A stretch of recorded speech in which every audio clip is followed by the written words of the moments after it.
Hi guys, in this video, I'm going to do an updated version of how to fix your TikTok application when it says unfortunately TikTok has stopped working or when the TikTok application crashes when you are using it. So I did a video earlier showing you step by step things you can do if you have the error message that says unfortunately TikTok has stopped working.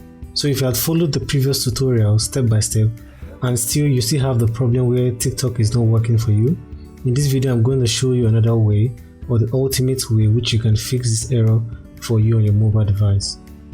So the process to do this is quite simple and easy. So the first thing you want to do is head over to your Play Store and open it. And then once you have the Play Store open, head over to the search bar at the top of the screen and then search for Android System Web View. And then once you type in Android System Web View, you just click on enter. And then the best match for your search should show up at the top of your screen. You can see here I have Android System Web View and it shows installed already on my mobile device.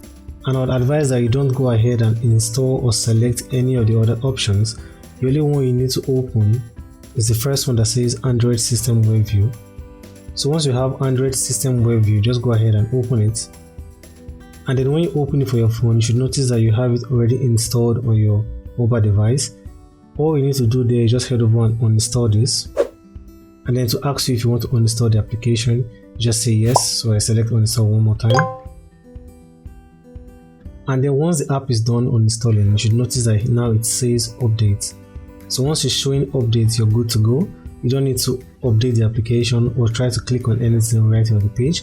Just exit the application and then just head over to your TikTok application and then try to restart it and use your TikTok. Then hopefully your TikTok application starts working normally and works fine for you. Also, it's possible some of you might get to this point here and you not find the option to update or uninstall the application. In that case, I would advise that you just hold on a little bit for Google to try to update this problem and try to fix it until you can have this option showing up on your Play Store, or for Google to fix the problem itself. So if you don't have this option, you just have to hold on a little bit for a day or some few days, and then this problem will be fixed by Google. Okay guys, I hope this video was able to help you solve the problem you had with your TikTok application. If you did, please give the video a like and don't forget to subscribe to my channel. Hope to see you guys on the next one. Have a great and wonderful day.